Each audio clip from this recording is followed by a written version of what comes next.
Secular Gujarat ન્યૂઝમાં આપનું સ્વાગત છે। આજરોજ છોટાઉદેપુર જિલ્લા કલેક્ટરશ્રીને નેશનલ પ્રેસ એસોસિએશનના છોટાઉદેપુર જિલ્લાના હોદ્દેદારોએ આવેદનપત્ર આપ્યું। પીલું પત્રકારત્વ કરનારાઓનો સાથ લઈ સ્થાનીય પત્રકારોને ડરાવવા નીકળેલા નિનેશ ભાભોર સામે ખાતાકીય તપાસની માંગ।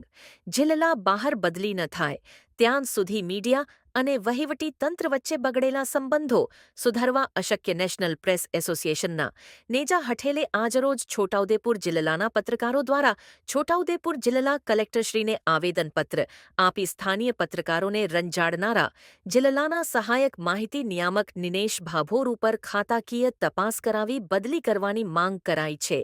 છોટાઉદેપુર જિલ્લા કલેક્ટરશ્રીને પત્રકારો દ્વારા અપાયેલ આવેદનપત્રમાં જણાવાયું છે કે તાપી જિલ્લામાં સહાયક માહિતી નિયામક તરીકે જ્યારેથી નિનેશ ભાભોરની નિમણૂક થઈ છે ત્યારથી નિનેશ ભાભોર દ્વારા પત્રકારો સાથે બિનજરૂરી માથાકૂટ ઝઘડો કરતા આવેલા છે।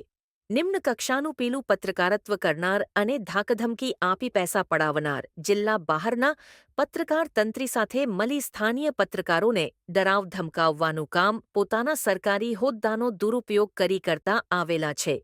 પત્રકારો વિરુદ્ધ પ્રેસ કોન્ફરન્સ કરી માહિતી ખાતાના વોટ્સએપ ગ્રુપમાં બદનક્ષીકારક લખાણો લખી બદનામ કરતા આવ્યા છે। સ્થાનીય પત્રકારો વિરુદ્ધ એલફેલ બોલે છે અને બોલેલું પીલું પત્રકારત્વ કરનારાઓ પાસે છપાવે છે અને છાપેલું ફરી માહિતી ખાતાના વોટ્સએપ ગ્રુપમાં પોસ્ટ કરી પત્રકારોને બદનામ કરી ઉશ્કેરણી કરતા આવેલા છે। માહિતી ખાતાના વોટ્સએપ ગ્રુપમાં મુકાતી પોસ્ટ બાબતે તપાસ કરતા પીલું પત્રકારત્વ કરનારાઓ સાથે ભાભોરના સારા સંબંધો છે એ વાત સ્પષ્ટ થાય છે।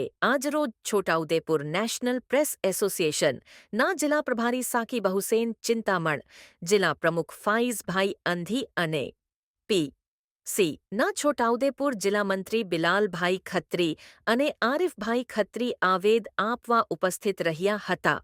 સમાચારોની અવનવી અપડેટ્સ માટે જોતા રહો સેક્યુલર ગુજરાત ન્યૂઝ। સાથે સેક્યુલર ગુજરાત ન્યૂઝ ચેનલને લાઇક, શેર અને સબસ્ક્રાઇબ કરો અને બેલ આઇકોન દબાવીને સમાચારોની ઝડપી માહિતી મેળવો।